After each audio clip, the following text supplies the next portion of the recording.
Hey, it's Clay at claytrader.com. This will be a live trade video where I try to capture some of my trades as they play out live.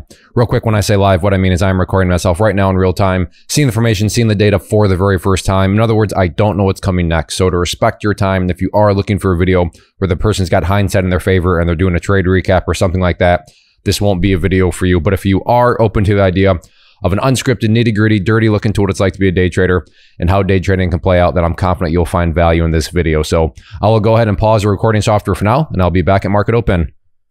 Have an order for a call here at 28.70, so the price needs to come down here a bit more.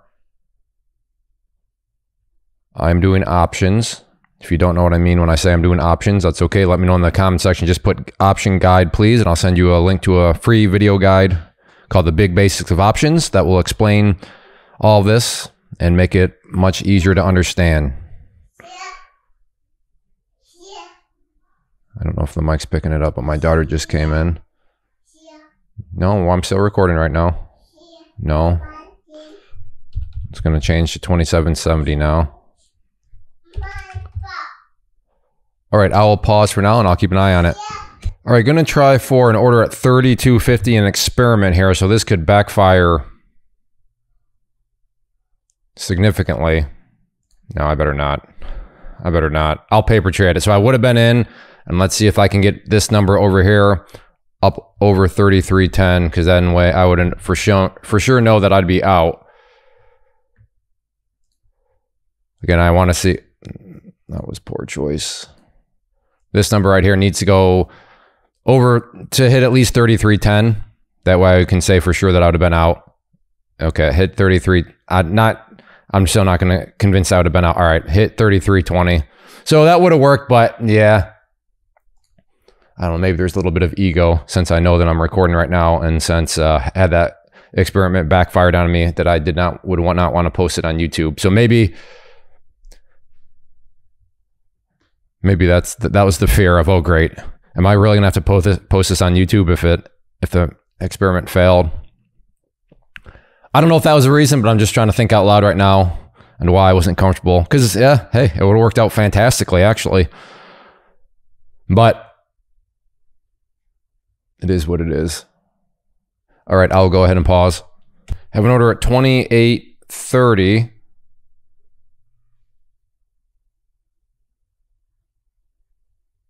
For a put, needs to come up just a bit more.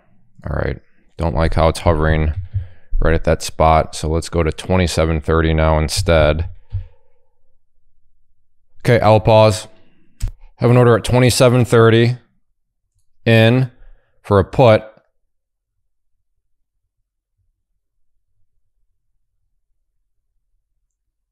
Again at 27.30.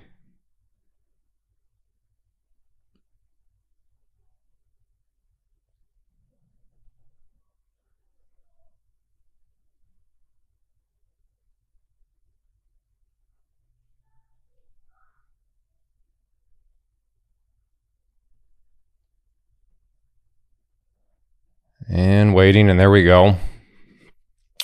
So $50 scalp on that one. Little sniper shot.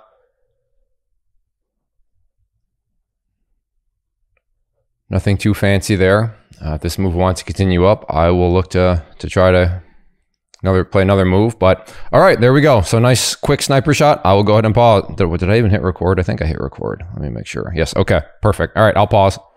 Have an order at 27.10 here for a call.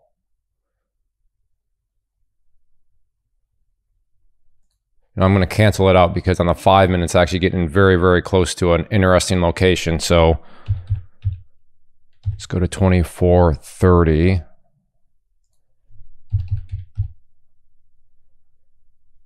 Interested down around the 4.20. There we go. Come on.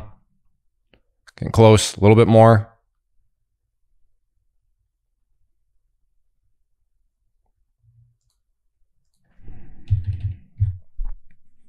Try 23.50 instead now.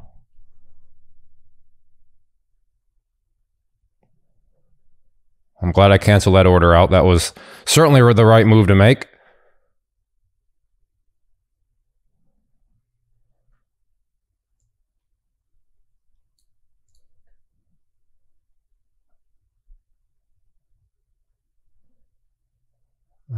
let's do this.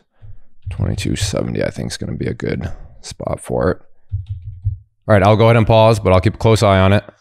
Okay, I have an order at 29.30.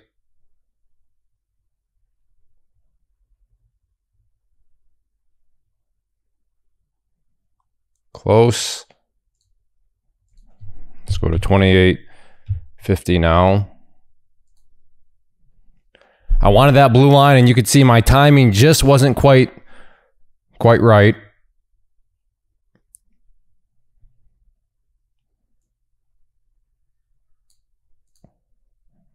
Try again, but all right, I'll pause. Okay, I have an order at 29.70.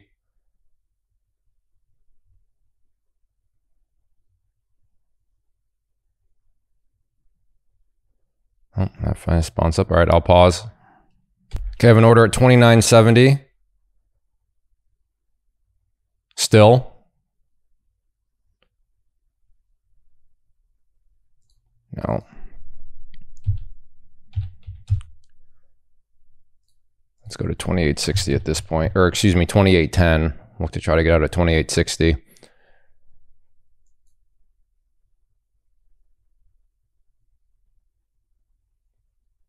See if it wants to come down right around that blue line.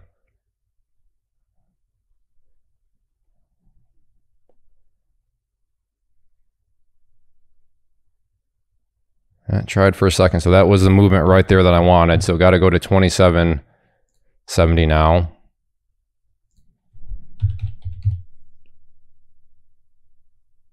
All right, I will pause. I have an order at 37.10 here. And I'm getting greedy on this one. Going for 38.10 on the exit.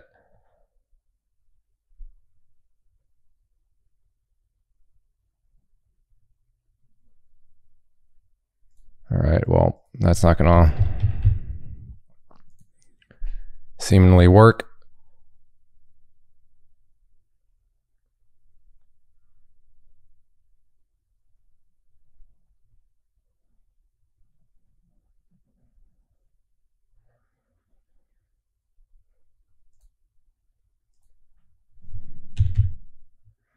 Try for one here at 35. Got that.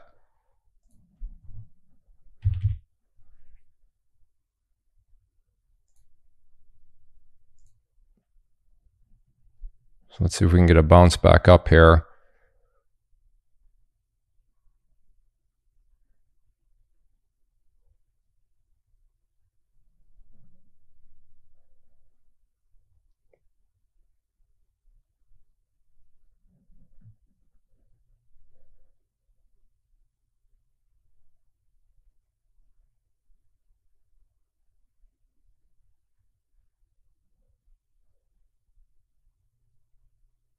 Close.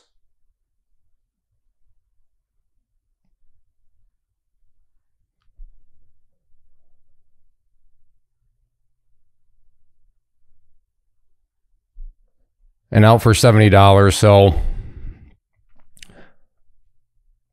I don't know. I don't know if greed was the problem there or not. I'll have to go back and watch because I'm not quite. Could I have gotten $50 on that first entry? I don't know. Like I said, I'll have to go back and watch because I was focused on let's see if I can get a dollar move.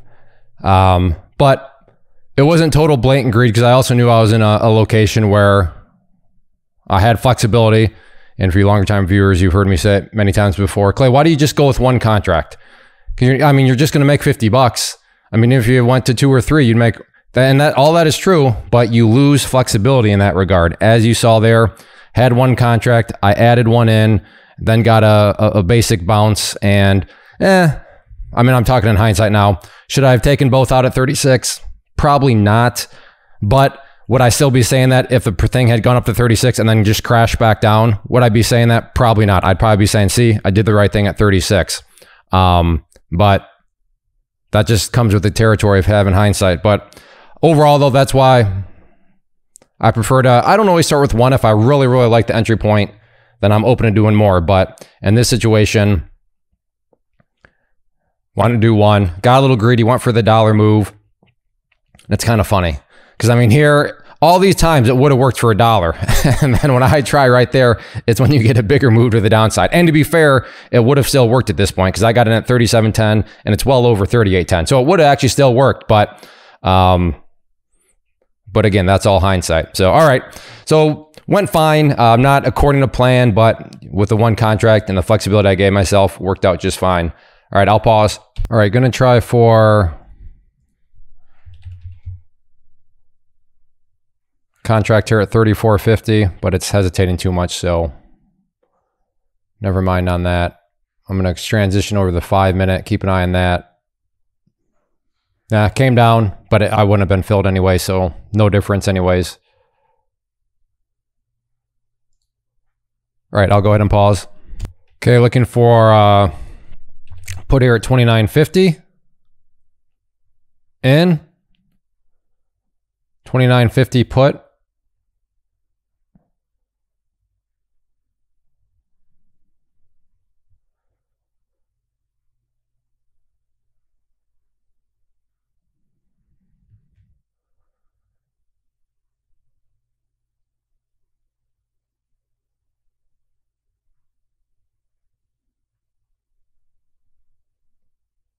And out for $50.